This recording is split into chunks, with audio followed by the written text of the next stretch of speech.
महाभारत। ओम गणेशाय नमः। संक्षिप्त महाभारत स्त्री पर्व। शोकाकुल धृतराष्ट्र को संजय और विदुर का समझाना। आज महाभारत में सज्जनों आपको कथा सुनाऊंगा। आप इसको ध्यानपूर्वक सुनिए और मनन कीजिए। सुनिए। नारायणं नमस्कृत्यं नरं चैव नरोत्तमं देवी सरस्वती व्यासं ततो जयमुदीरयते। अंतर्यामी नारायण स्वरूप भगवान श्री कृष्ण, उनके सखा नर रत्न अर्जुन, उनकी लीला प्रकट करने वाले भगवती सरस्वती और उसके वक्ता भगवान व्यास को नमस्कार करके आसुरी संपत्तियों का नाश करके अंतकरण पर विजय प्राप्त कराने वाले महाभारत ग्रंथ का पाठ करना चाहिए। राजा जनमेजय ने पूछा, मुनिवर, दुर्योधन और उसकी सारी सेना का संहार हो जाने पर इस समाचार को सुनकर राजा धृतराष्ट्र ने क्या किया? इसी प्रकार क्रूराज युधिष्ठिर और कृपाचार्य आदि तीनों महारथियों ने भी इसके बाद क्या किया? वैश्वायन जी बोले, राजन, अपने 100 पुत्रों का संहार हो जाने से महाराज धृतराष्ट्र बड़े दुखी हुए।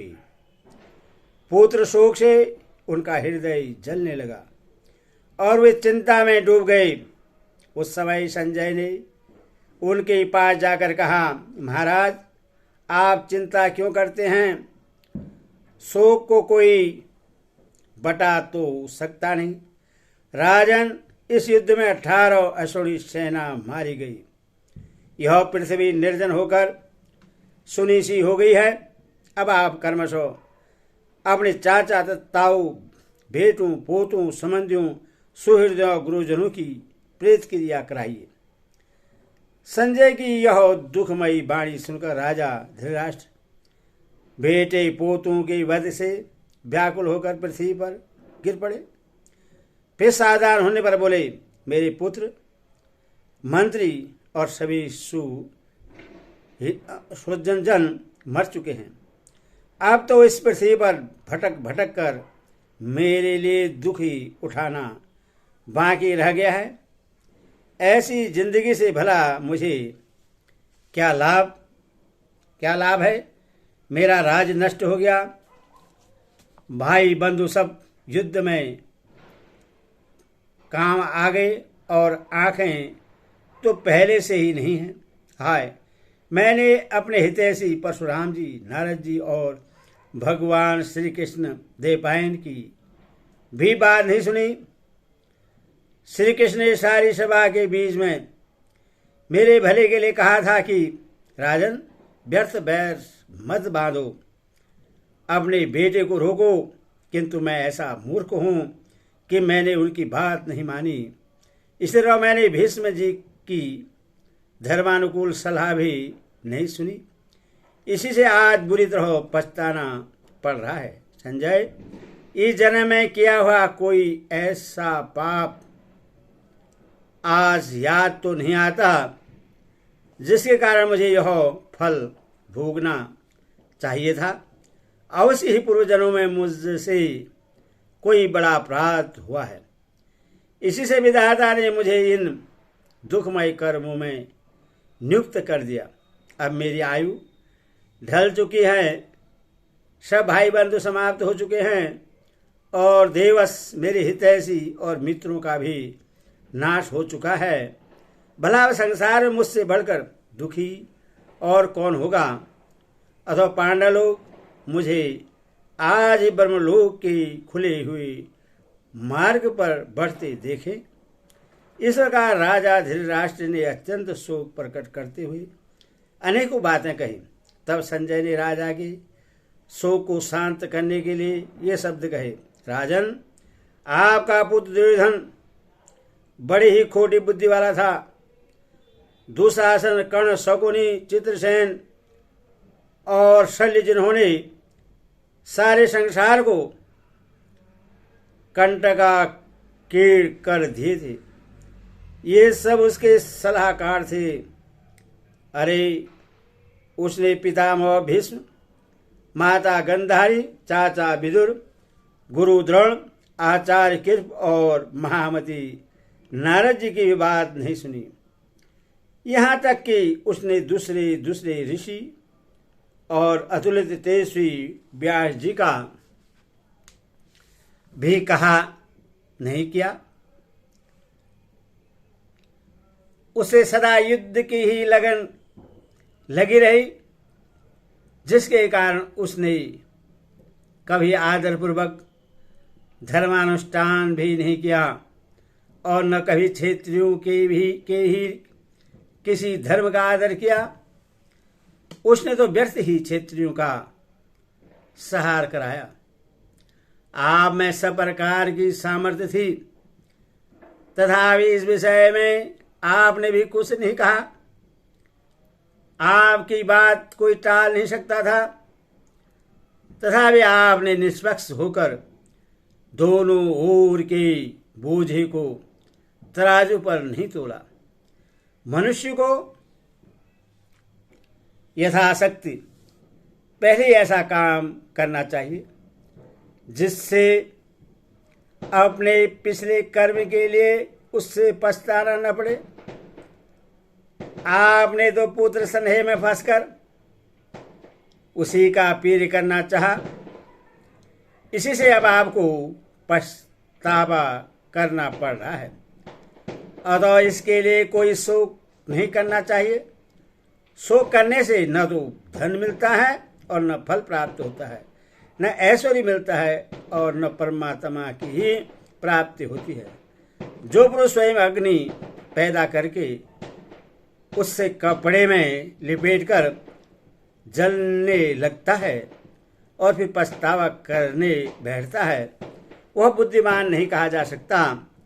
इस समय आपके पुत्रों और आपने ही पांडव रूप अग्नि को अपनी वाक्य रूप वायु से सुलगाया था और उससे लोभ रूप घृत छोड़कर प्रज्वलित किया था। जब वह आग धधक उठे तो उसमें आपके पुत्र पतंगों की तरह गिरने लगे और उसकी बाण रूप ज्वालाओं में जलकर भस्म हो गए। अतः आपको उनके लिए शोक नहीं करना चाहिए। इस समय अशुपात के कारण आपका मुख अत्यंत मलिन हो गया है। शास्त्र दृष्टि से ऐसा होना अच्छा नहीं है और समझदार लोग इससे अच्छा भी नहीं कहते। ये शोक के आंसू आग की चिंगारियों के समान मनुष्य को जलाया करते हैं। अतः आप बुद्धि के द्वारा मन को सावधान करके शोक और रोष को छोड़ दीजिए। वैश्वायन जी कहते हैं, इस प्रकार महात्मा संजय ने राजा धृतराष्ट्र को धैर्य बधाया। उसके बाद विदुर जी अपने अमृत के समान मीठे वाक्यों से उन्हें संतावना देते हुए कहने लगे, राजन, आप पृथ्वी पर क्यों पड़े हैं? उठकर बैठ जाइए और विचारपूर्वक मन को सावधान कीजिए। संसार में सब जीवों की अंत में यही तो गति होती है, यही तो गति होनी है। जितने इस संचय हैं उनका पर्यवसान सही में ही होगा। सारी भौतिक उन्नतियों का अंत पतन में ही होता है। सारे संयोग वियोग में ही समाप्त होने वाली है। इसी प्रकार जीवन का अंत भी मरण में ही होना है। जब यमराज, सुरवीर और डरपोक दोनों ही को अपनी ओर खींचते हैं, तब वे वीर क्षेत्री युद्ध क्यों न करते? राजन, समय आने पर कोई नहीं बच सकता। जो युद्ध नहीं करता वह भी मरता ही है और कभी कभी युद्ध करने वाला भी बच ही जाता है। मृत्यु आने पर तो कोई नहीं जी सकता। जितने प्राणी हैं आरंभ में वे नहीं थे और अंत में भी नहीं रहेंगे, केवल बीच में ही दिखाई देते हैं। इसीलिए उनके लिए शोक करने की क्या आवश्यकता है। शोक करने से मनुष्य न तो मरने वाले के साथ जा सकता है और न मर ही सकता है। इस प्रकार जब लोग की यही स्वाभाविक स्थिति है तो आप किस लिए शोक करते हैं। इसके सिवा राजन, युद्ध में मारे जाने वाले वीरों के लिए तो आपको शोक करना ही नहीं चाहिए। यदि शास्त्र ठीक है तो उन सभी ने परम गति पाई है। इस युद्ध में मरने वाले सभी वीर स्वाध्यायशील और सदाचारी थे और वे सभी शत्रु के सामने डटे रहकर वीर गति को प्राप्त हुए हैं। इसलिए उनके लिए शोक का अवसर ही कहाँ है। जन्म से पूर्व ये सभी लोग अदृश्य थे और अब फिर अदृश्य हो गए हैं। न तो वे आपके थे न आप ही उनके हैं। फिर इसमें शोक करने का क्या कारण है। युद्ध में तो जो मनुष्य मारा जाता है उसे स्वर्ग मिलता है और जो मारता है उसे कीर्ति मिलती है। इस प्रकार हमारी दृष्टि से तो दोनों ही प्रकार बड़ा भारी लाभ है। युद्ध में निष्फलता तो है ही नहीं, मनुष्य दक्षिणायुक्त यज्ञ और तपस्या से भी उतनी सुगमता से स्वर्ग प्राप्त नहीं कर सकते जैसे कि युद्ध में मारे जाने पर सूरवीर लोग प्राप्त कर लेते हैं। इस प्रकार क्षेत्रीय के लिए तो इस लोक में धर्म युद्ध से बढ़कर और कोई साधन नहीं है। अथवा आप अपने मन को शांत करके शोक छोड़िए। इस प्रकार शोकाकुल होकर आपको अपने शरीर का त्याग नहीं कर देना चाहिए। संसार में बार बार जन्म लेकर आप हजारों माता पिता और स्त्री पुत्रादि का संग कर चुके हैं, परंतु वास्तव में किसके वे हुए और किसके हम। शोक के हजारों स्थान हैं और भय के भी सैकड़ों स्थान हैं, किंतु इनका सर्वदा मूर्ख पुरुषों पर ही प्रभाव पड़ता है, बुद्धिमानों पर नहीं। कुरुश्रेष्ठ, काल का तो न कोई प्रिय है और न अधिक और न किसी के प्रति उसका उदासीन भाव ही है। वह तो सभी को मृत्यु की ओर खींचकर ले जाता है। काल ही प्राणियों को बुढ़ा करता है और काल ही उन्हें नष्ट कर देता है।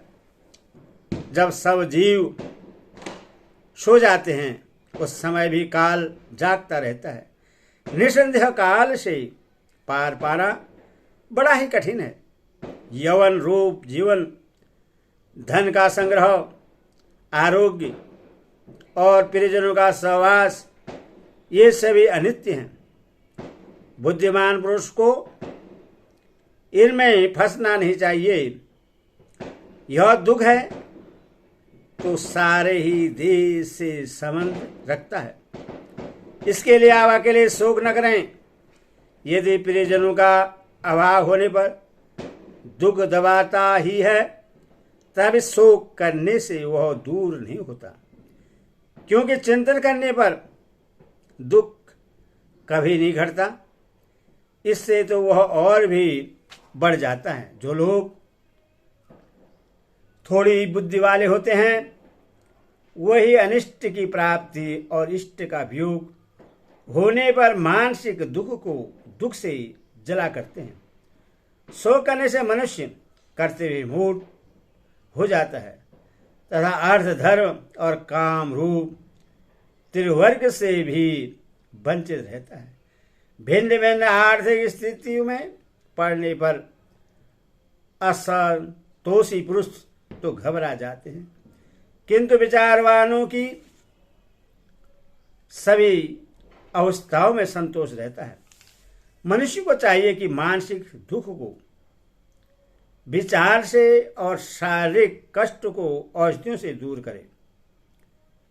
इससे ही विज्ञान का बल कहते हैं। उससे मूर्खों का सा व्यवहार नहीं करना चाहिए।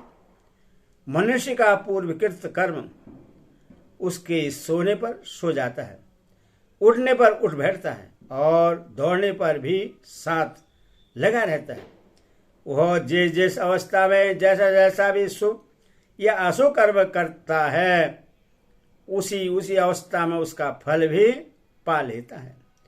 मनुष्य आप भी अपना बंधु है, आप भी अपना शत्रु है और आप भी अपने पाप पुण्य का साक्षी है। वह शुभ कर्म से सुख पाता है और पाप से दुख भोगता है। इस प्रकार सर्वदा किए हुए कर्म का ही फल मिलता है और बिना किएगा नहीं।